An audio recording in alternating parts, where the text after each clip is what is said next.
Greetings.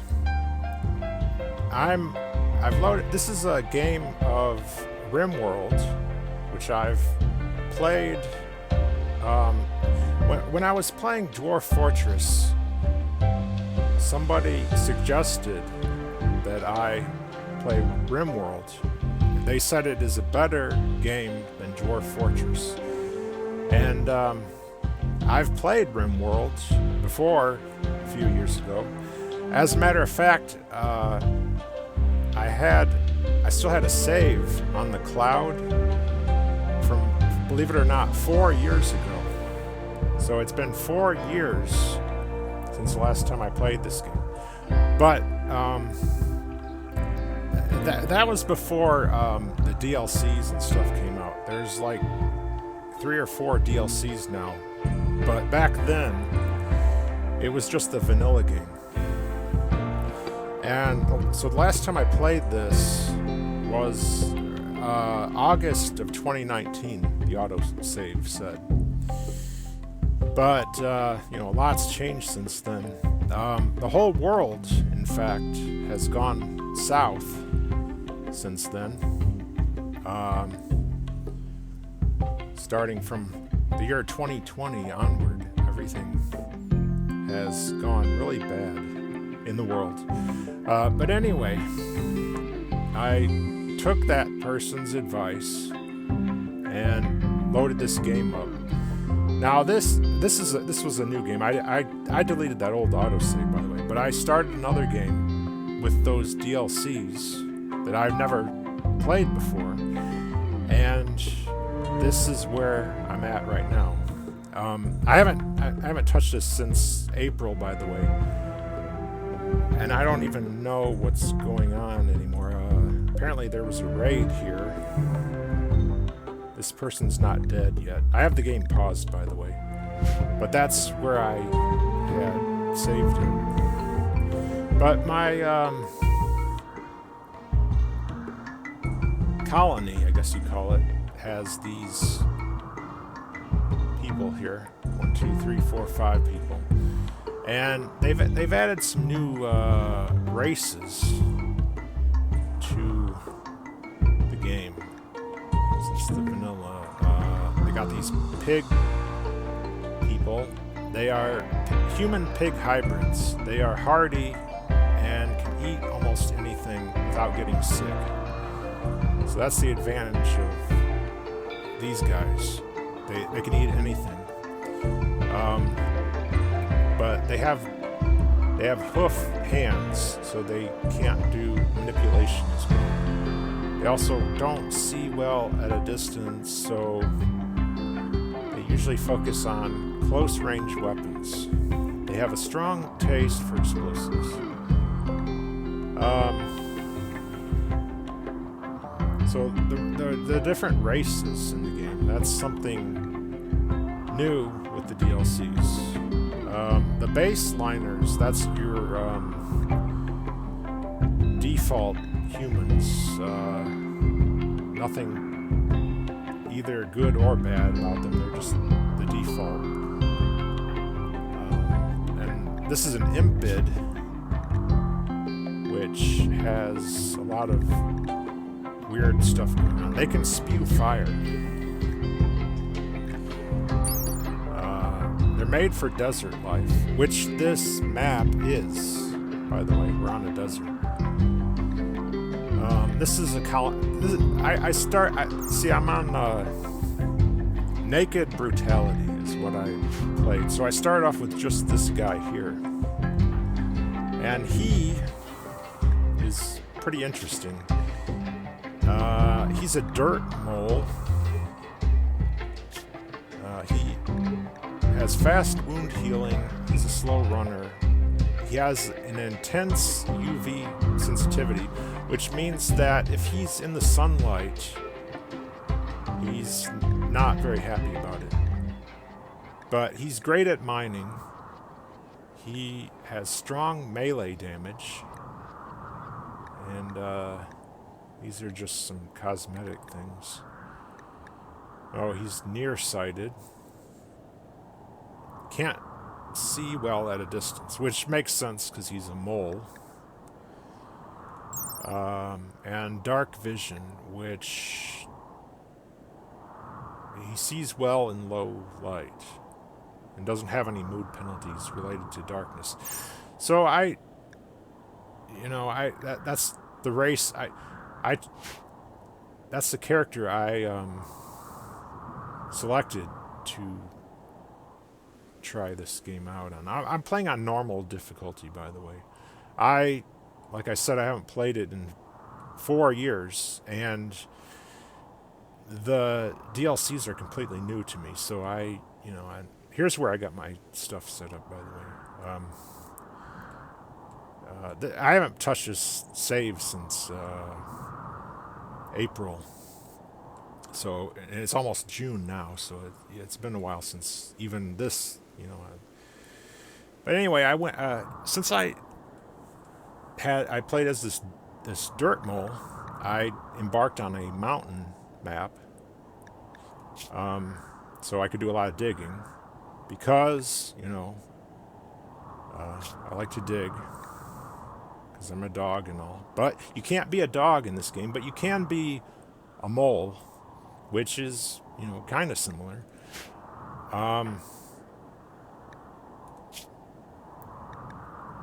And also, it makes the game pretty much as close to Dwarf Fortress as you can get, because, Dwarf Fortress is a game where you dig holes and stuff, But Rimworld doesn't have the Z levels. You just have this level, and that's it. You can't dig down. You can't build up. So the only mining that you can do is X and Y, not Z. Oh yeah, this is a wild woman. She's not in our colony, but she wandered in, as I recall. She's a pigskin. She's not supposed to be in this pen area, but they don't. So you can build fences, but that's supposed to keep animals in. We have some livestock here. We have a yak and an iguana. The iguana was self-tamed, I believe. It's a female iguana, but it won't lay any eggs unless we get a male to also, they have to be fertilized, unlike chickens.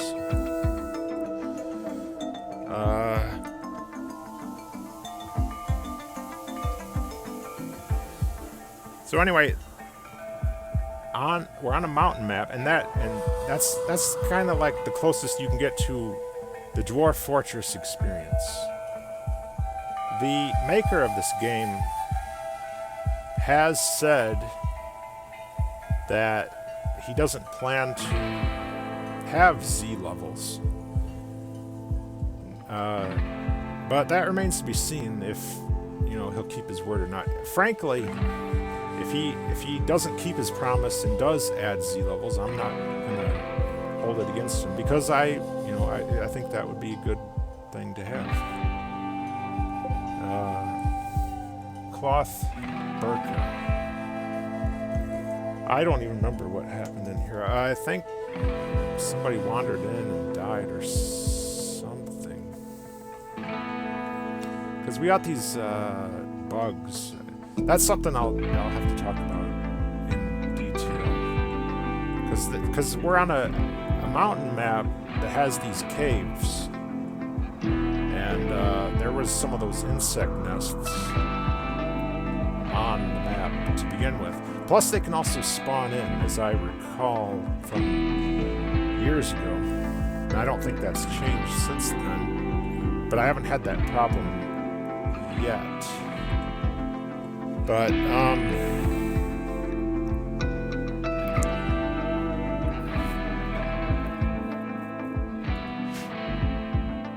this is overhead mountains. That's where these insects can potentially spawn in, I think. Where it says overhead mountain. But not anywhere else.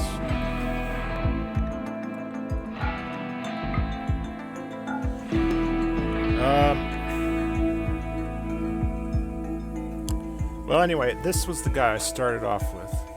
And I specifically chose him because he's a mole, and I wanted, you know, I wanted the Dwarf Fortress experience. But I also, you know, that's another thing they've added is, they call it ideologians.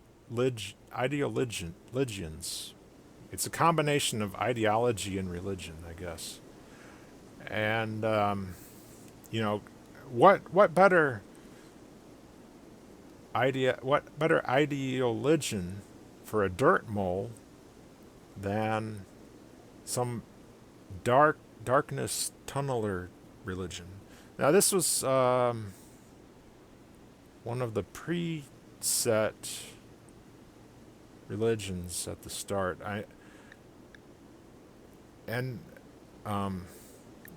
These are randomly generated, I think. But these are the precepts of that religion. And they have venerated animals. We don't have that. This stuff, it's randomly decided, by the way. And there's these holy relics, which they exist somewhere in the world, I think. But I haven't gotten them yet. Now, this is where we've embarked. And, yeah, I specifically selected a mountainous area. And it has caves, as you can see. I like deserts, you know. In Rimworld, and I often embark in deserts. And you know, Fallout is, of course, always set in a desert. And people complain about that, but you know, I like deserts. I don't know what to say. But there's tundras and all kinds of stuff. But anyway, and there's these weird tree things that you can, I guess, meditate to or something. I haven't really looked into that yet, though. So I don't know what that really is about.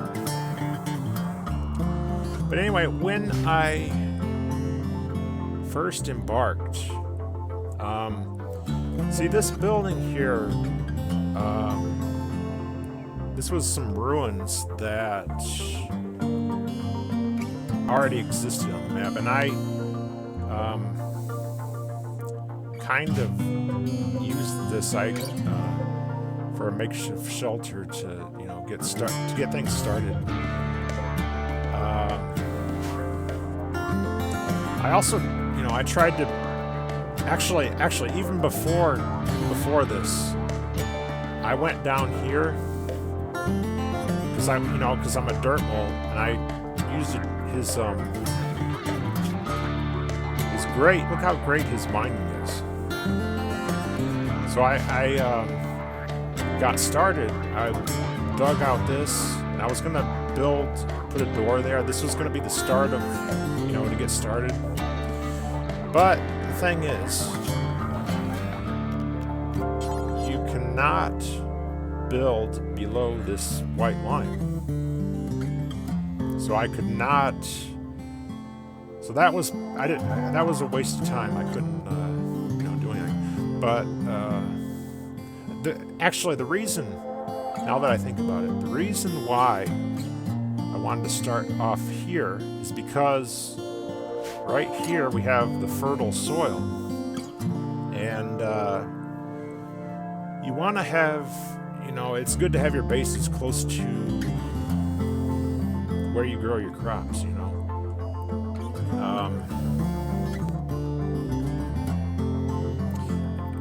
can't grow anything in sand, which most of this map is. And they also there's this stony soil here, as you can see. But that has a fertility of 70%. So it's not that great, but it can grow stuff in that, but it's not the greatest. But the fertile, but you know, this is 100% soil, so that's what you want.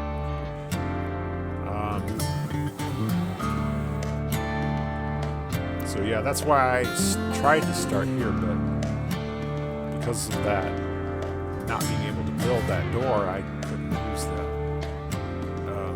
thing. But I see that the way I have this is kind of stupid right now. I'm kind of embarrassed to show it because I got this is my base here, but they have to go a long travel distance over here to plant and stuff to take advantage of the soil. So I started building this. I was gonna try to move at least some of the colonists, have them live over here where they'd be close to the farm, but I never, I haven't got it finished or anything yet, but it's a work in progress, Of course, I could have used this building also. But, it's kind of stupid, but whatever. But anyway, when I started off, I was in a really bad position at one point where I was close to starvation. And these bug things, they're in the caves. And they have these hives. And every night, these hives generate insect jelly. And, well, that's not it. There's none right now, but these hives will spit out insect jelly every day, night, whatever. And these insects will eat that jelly. But your colonists can also eat that jelly. If you wait until, the middle of the night, those bugs will go to sleep, and then you can creep in and steal the jelly from them. And, like I said, my guy, because I start off on naked brutality, he had nothing. He was naked. No clothes, not even clothes. And, and we're on a desert, like I said. And, there's not even plants to forage. The overworld map says that 25% agave, but there was no agave. So he was near death, he was going to die. So I waited until, it's hard to imagine now, but before I dug and built all this used to be a cave.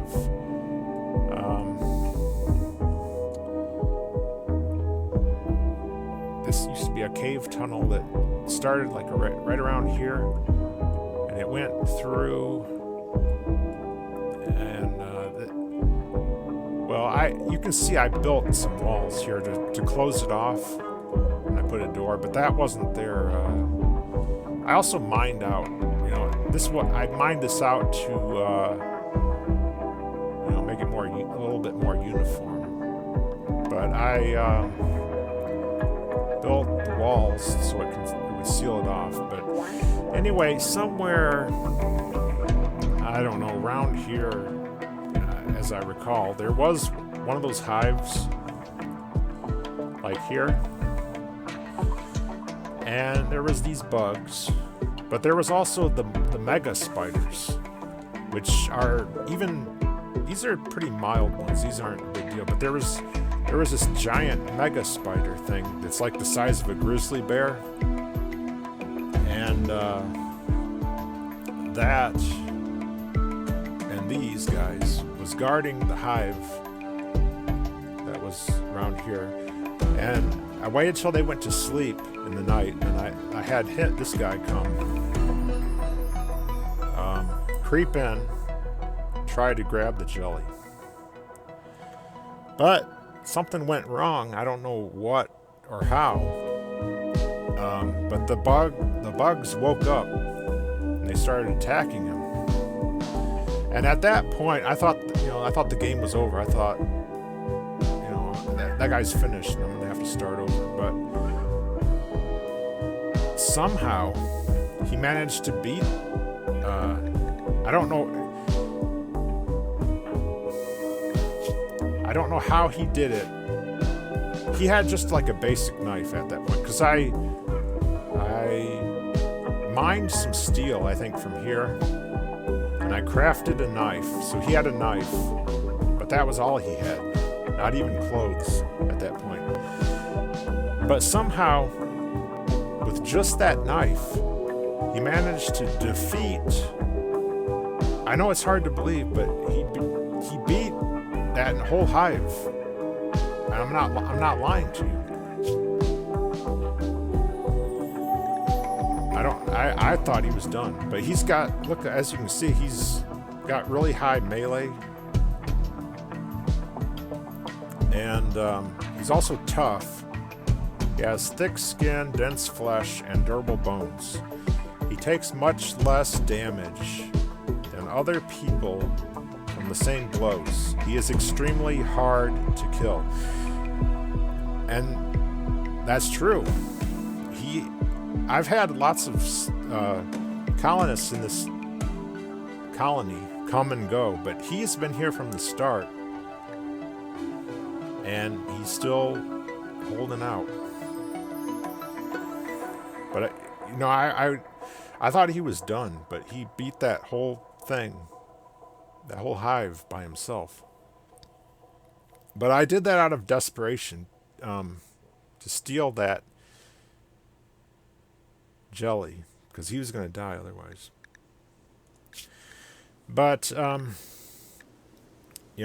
he's got these traits here. The strong melee damage.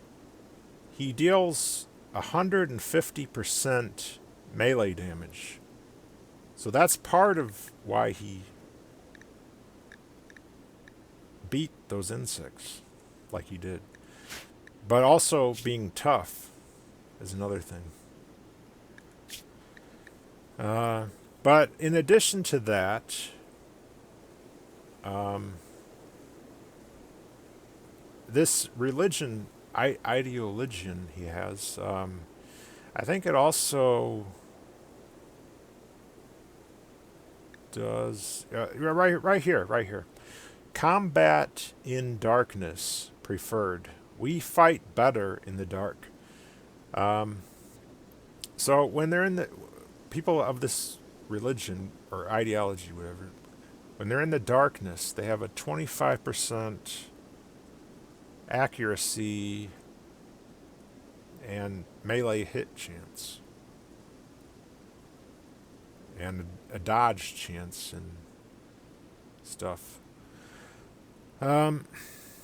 So that's, all these factors together. That's explains how he was able to beat that whole hive by himself. But honestly, I thought he was done. But he has suffered some damage, though. As you can see, he lost a toe at some point. I don't recall how now.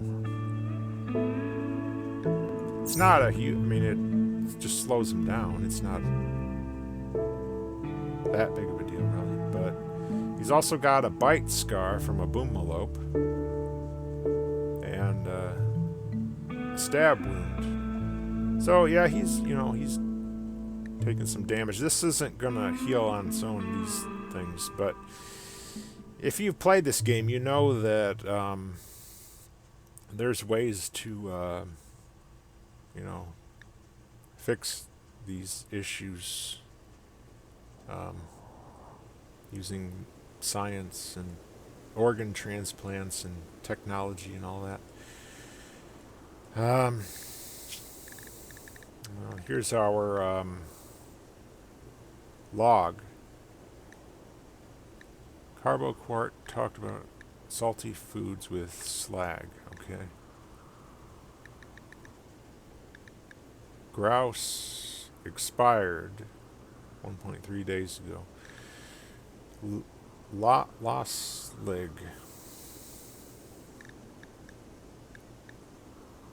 Carboquart. Yeah, see, he's got a long sword. Thrusted his long sword adeptly. Savagely stabbed grouse in the right tibia. That happened 1.3 days ago.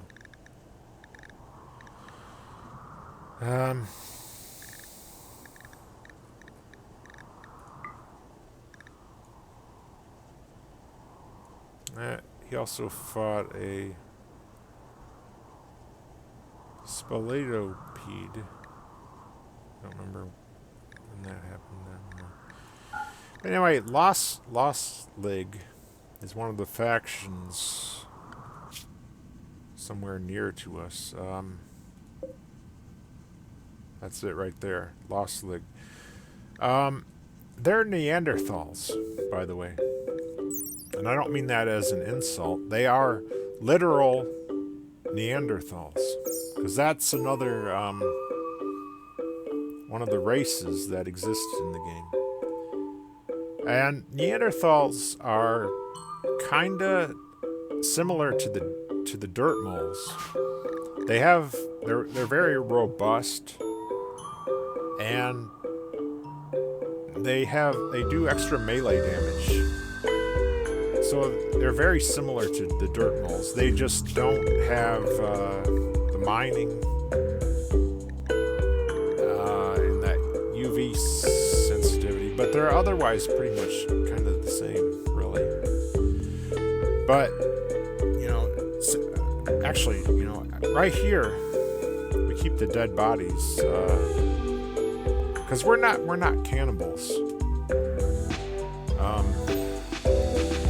Although I think we have, if I recall correctly, eaten some corpses in the past. But these are raiders that have come and gone.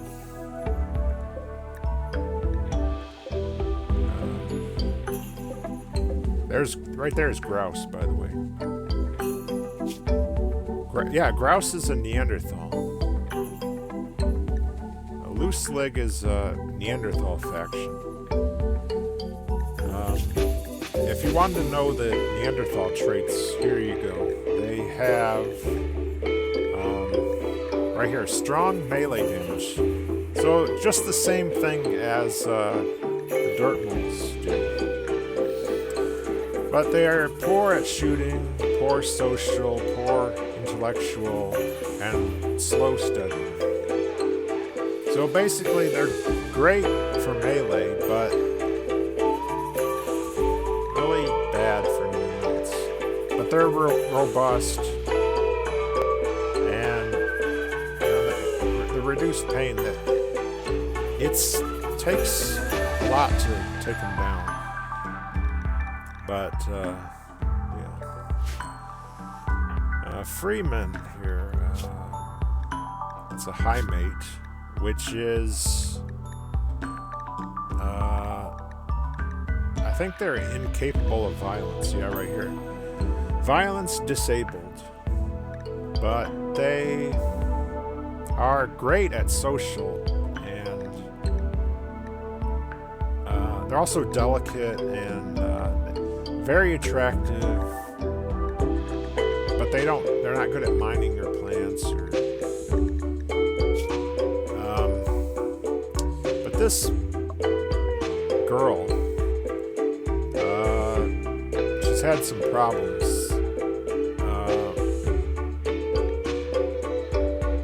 Even though she is incapable of violence, violence has affected her, as you can see.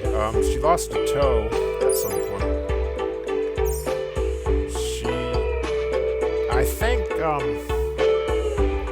she joined the colony with that prosthetic leg, if I recall correctly. So that's nothing new. That's what she had. But this bionic eye, I think we added that to her, if I recall.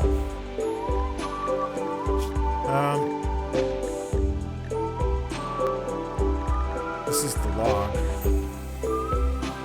Yeah, we're trying to convert her to our religion. She doesn't have that. She has some other religion. So we're trying to convert her over to ours. Because she's a new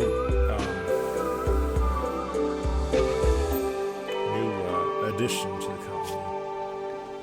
Now the log doesn't go back far enough, but I think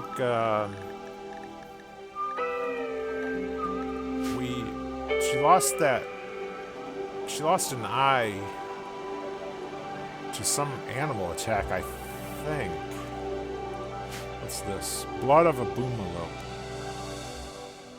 I don't know if that was it or not. Like I said, it's been over a month. I don't remember what it was, but she lost an eye, unfortunately. But we had a bionic eye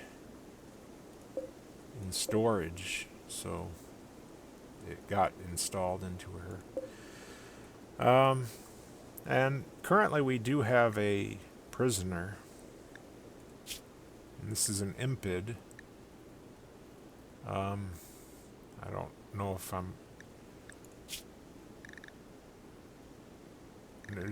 don't know what we're going to do with her, though. I forgot. Maybe sell her or organ harvesting or something. I don't know. Actually, I haven't done that in this game. It might go against our...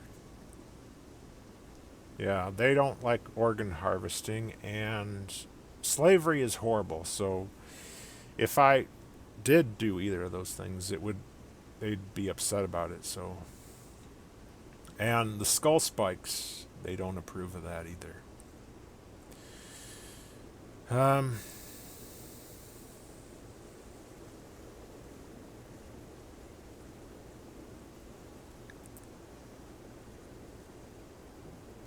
Anyway, this is randomly generated. It's got Hindu style.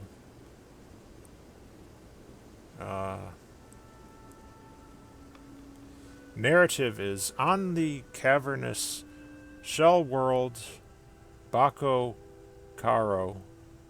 During the burial of stone, people would come to the Lenniuster's logo at the temple of Lenniuster and pray with life in their hearts. A claustrophobic mine hypervisor proposed using microchipped insects to mine for minerals, putting the spiritists' underground homes at risk. The prophet Melissa Parsnip Greylight was miraculously born from the stone of Bako Karo and discovered when her parents broke open a fungus-covered geode. In a final strike, the spiritists cut the power to the speech hall, and Parsnip snuck past the abyssal marines. Finding the mine hypervisor in darkness, Parsnip used her hydraulic crossbow to send him to the endless black. So that is this religion. Burial of Stone. That is a funeral. And sadly, yes, we've had, as I said, we've had some losses. And I've set up like a grave area here. This first grave,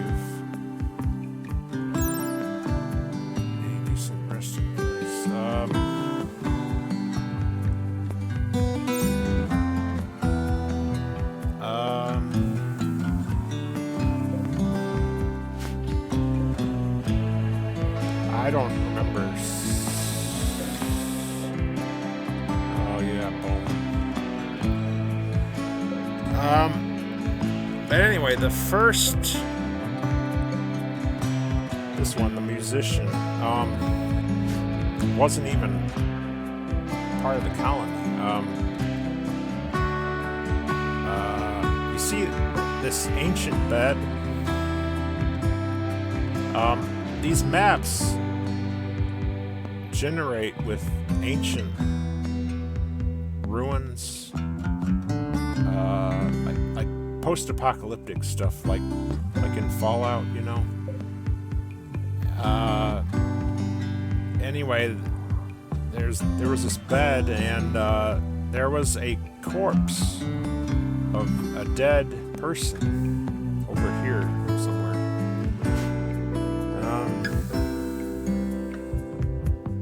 And that was not a member of the colony, but it was somebody. It was this person who was already.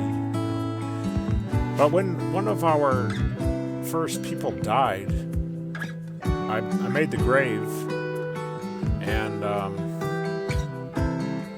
that I didn't intend for this person to get buried, but somehow that is what happened. But I never even knew that person. I think this one here is our first actual colonist that died so far. But I don't remember. This person's name was Jess. I don't remember anything else about that person. Cahuela. This one sounds a little bit familiar, but I don't know. And I could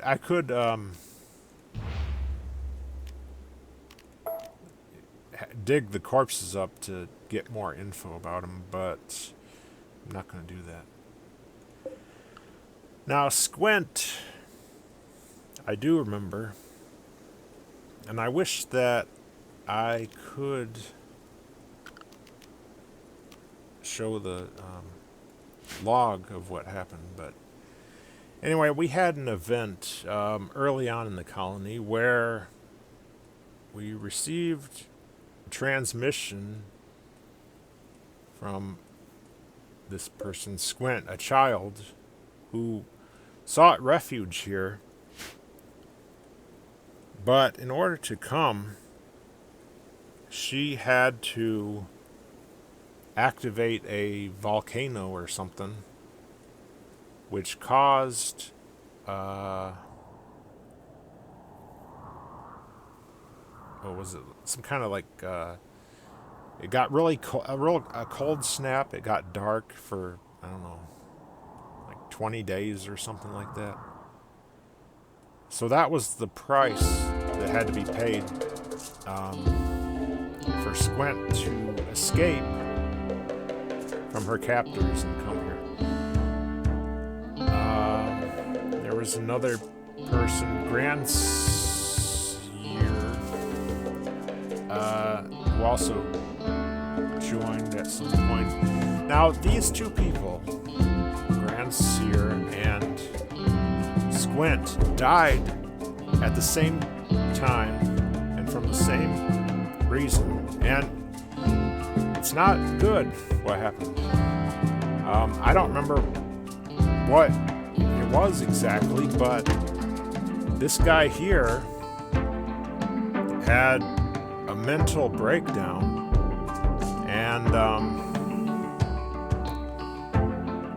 he went on a killing spree, and he murdered Squint and this other person. He murdered them. That guy I started the game off with is a murderer, and not happy about that, but that's what happened.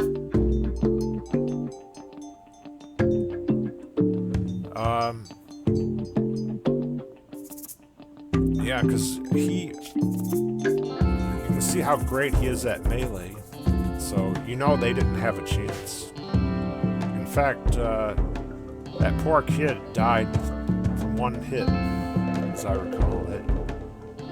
It was terrible what happened. But we gave him a burial, at least. That's the best But I did notice that people hated him, and rightly so, because he was a child killer, like in the original Fallout. He killed a child, and so people hated him.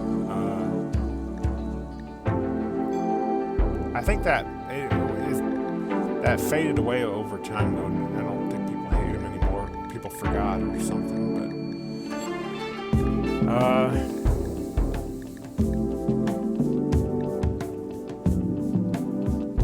yeah, I don't know why Slag hates him,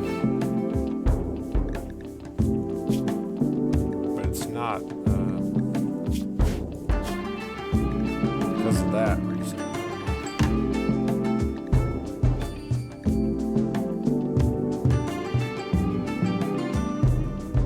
Okay, somebody had an insulting spree. That's why. That's just a temporary. That's just a temporary thing that'll go away eventually.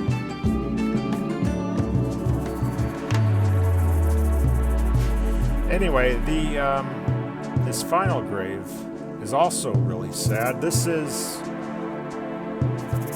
a waster.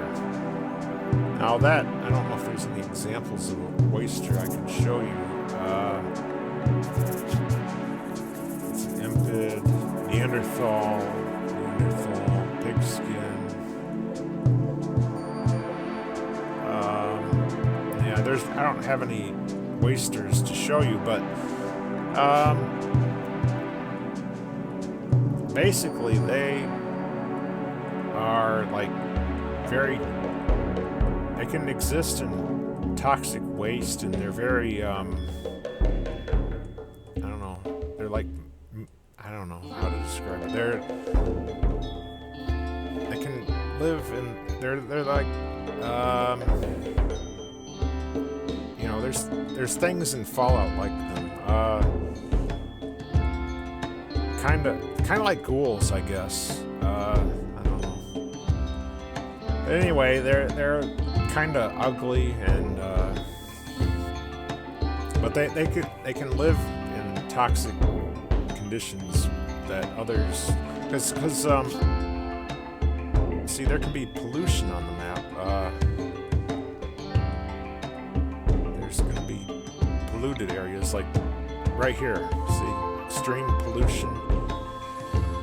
That's something from the DLCs, I think. But anyway, they're a faction. Okay, this right here is one of their factions.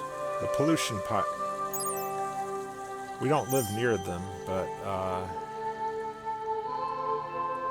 if we did live near them, here's another one in here.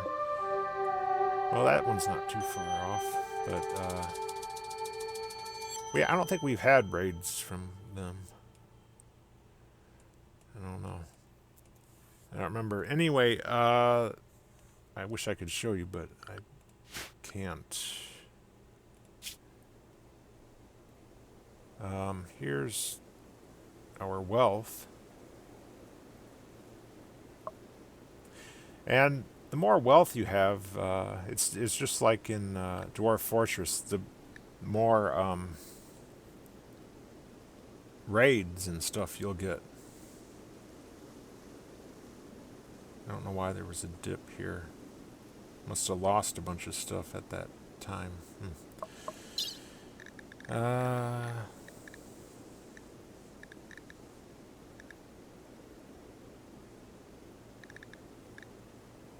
this is stuff that happened, but it only goes back so far. There's wild woman wandered in. Oh, yeah, the death of Bowman. That was sad. A cougar started hunting her. And not the good kind of cougar, but a literal one. it wandered onto the map and started hunting her. And when see, animals can go mad and attack you, but normally when a colonist goes down, they stop attacking. But in that case, it was hunting for food. So it kept, even after Bowman was down, that cougar still kept attacking, even after she was down.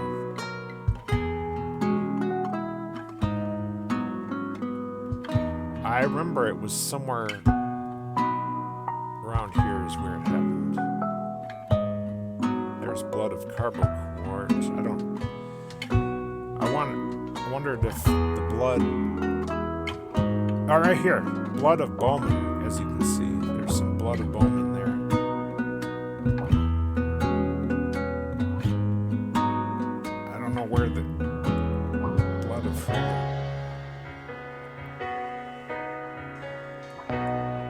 Well, anyway,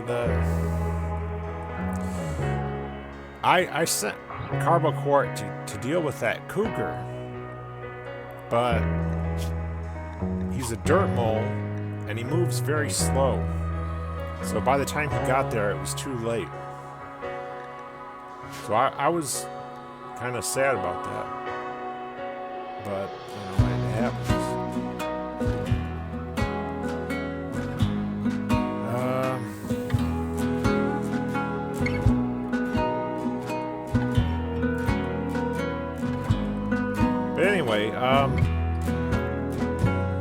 Bowman wasn't just a normal colonist. Bowman was Carboquart's wife. They got married. Despite him being a mole and her being some kind of mutated freak, they ended up falling in love and got married. So I gave them a double bed and this larger room. But, you know, oh well, she's dead now. Anyway, that's what happens. You know, oh, he's crying over spilled milk, I guess.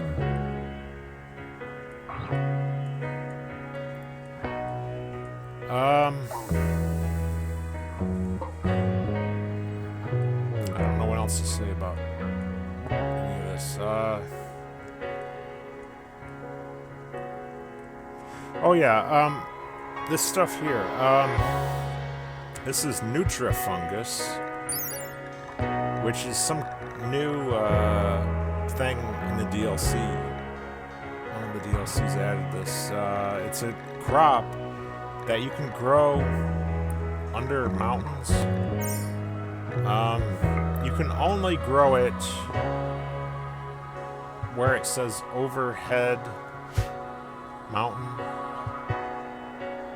And that's it. And, you know, so I can grow it here, but not the light green.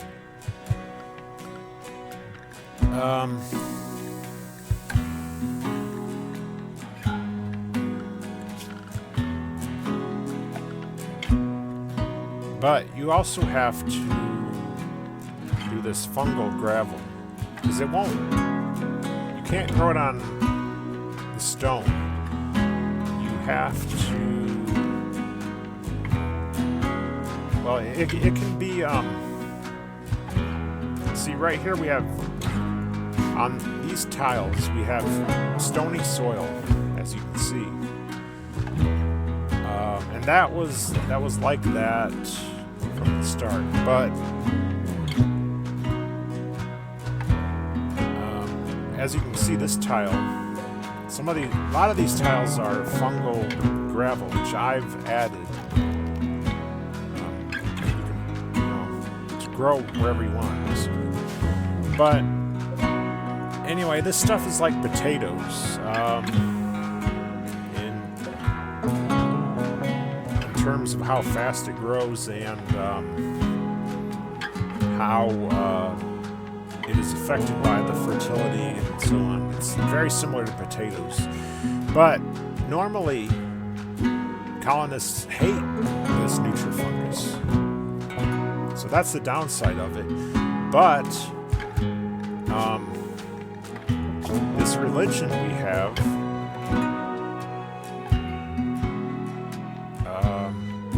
I think it's okay with fungus. Yeah, right here. Not only is it okay with fungus, but it's preferred. So, yeah, the colonists with this religion, they get a mood bonus when they eat it. So there's not really any downside to it. You can grow it indoors, under mountains. Yeah, that makes this game extremely easy.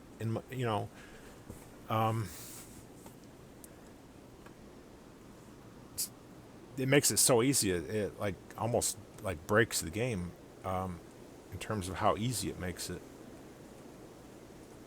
But you still need to go outside to grow. I mean, that takes care of the food problem, but you can't grow stuff like cotton or heel root or, anything else like this smoke leaf or, that stuff. You still have to grow that outside, though.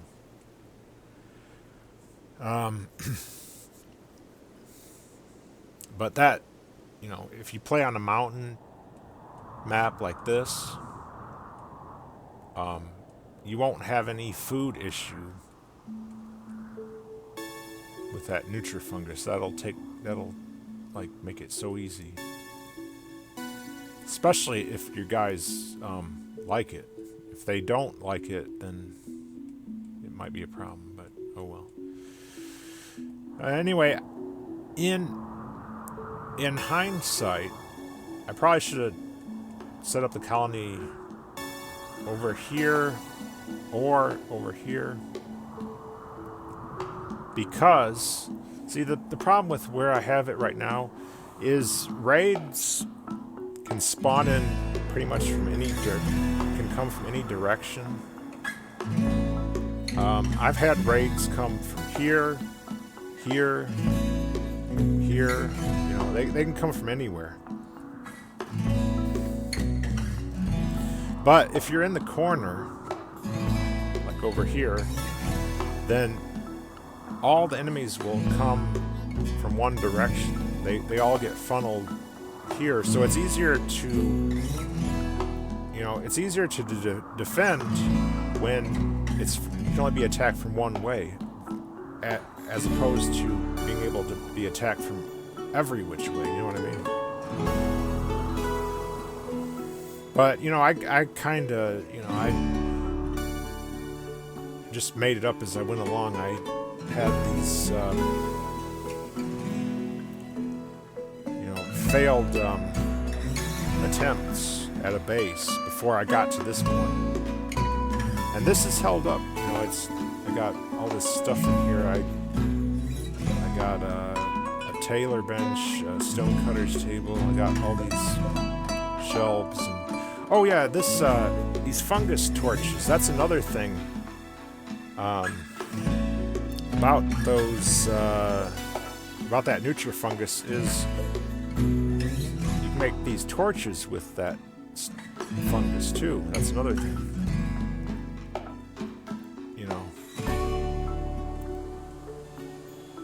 Because we have a problem on this map because it's a desert. There's no trees growing, as you can see. Now we have had some cactuses growing, but as you can see, I've cut all the cactuses down, so there's no wood now. In fact, I don't. Okay, I do have some wood, but another thing they've added is this fiber corn. And this is wood. It's basically wood that you can grow as a crop. It's an inedible fibrous plant which produces a small amount of wood-like substance. That's something, I think it's, I don't know if it's they added that to the vanilla game or if it's part of the DLC or what, but,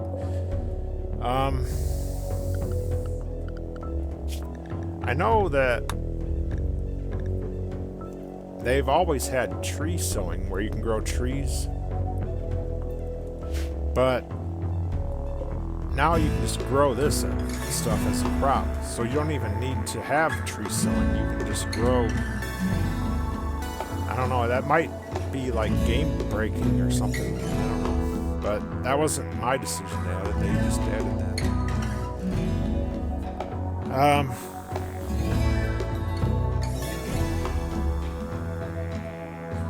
Everything's a mess here, needs to be cleaned. Anyway, we got this big giant freezer. This base is pretty crappy design. I gotta tell you, I'm not that good at the designing or anything. I kind of just made it up as I went along.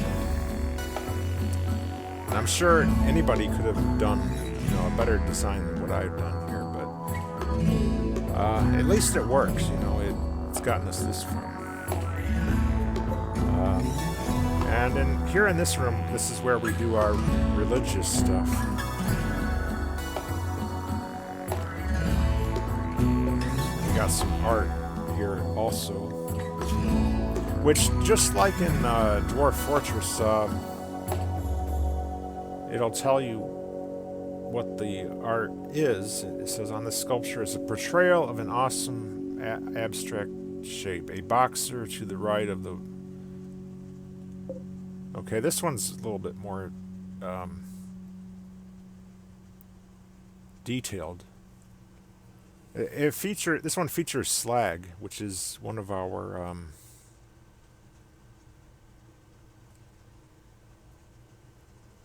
colonists. Slag's Hamlet. I don't know. See, it's very, very much like Dwarf Fortress. This game is inspired by Dwarf Fortress. And I know it's kind of hard to believe because in many ways this game is a lot more polished and refined than Dwarf Fortress.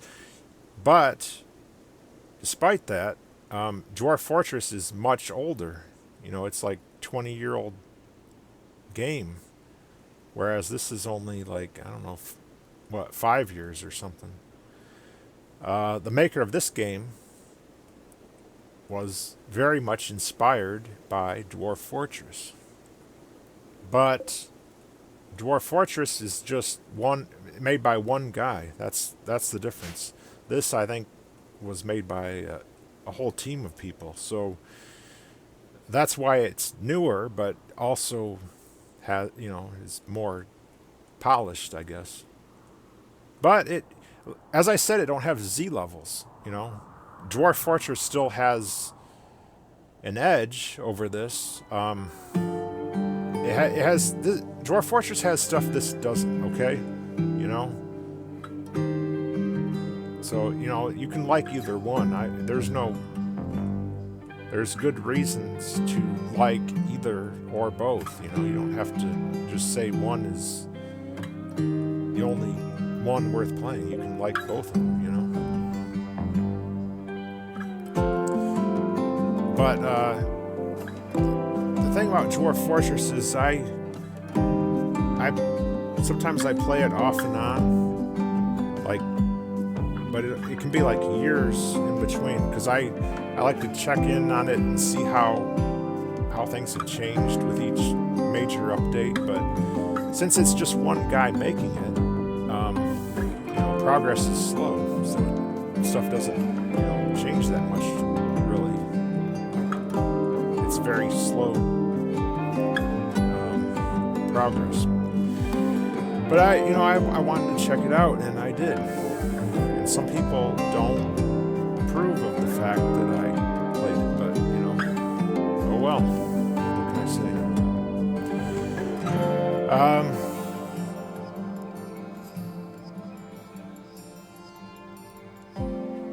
And Dwarf Fortress itself, I want to say, I think it's been, you know, when I was playing it, I started thinking about Lord of the Rings a lot, you know, because that guy that made Dwarf Fortress, he started back in the early 2000s on it, and that was around the same time that those Lord of the Rings movies came out. So I think that he was inspired to make that game, at least partially, off Lord of the Rings, you know, and those films that came out at that time. But, you know, the books, I read the books, the Lord of the Rings, before the films came out. And I read it like, they're probably my favorite books of all time, I'd say. I've read a lot of books in my life, but those I've read at least like 3 times already, and I'd probably read them again because they're so good, you know. But anyway, when I was playing Dwarf Fortress, I started thinking about Lord of the Rings again.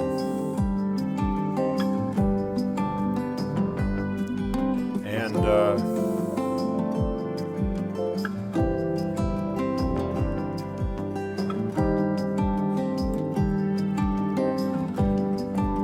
I don't know, you know, it's kind of sad the way that, you know, nowadays they're taking Tolkien's work and corrupting what he made, you know. But, you know, that's what happens, you know. The author's vision should be respected, but the author isn't going to live forever, you know, and people will take and corrupt what he made after he's gone, and there's nothing that can be done about that. So it's kind of sad, you know, they ruin what was a great thing. But it reminds me of a quote by Tolkien himself about how evil can't create anything, it can only corrupt something that others have made. And that is so true, and it ended up being true with what he made himself, you know, in the end. But, you know, that's the way it is in this world, I guess. Anyway, that's just some stuff I wanted to get off my chest. So, I'll just call that here and shut it off and upload it. And so anyway, if you watched, thanks for watching. But I don't know if anybody cares or not about anything I said or not. But anyway, that's it for now. Bye.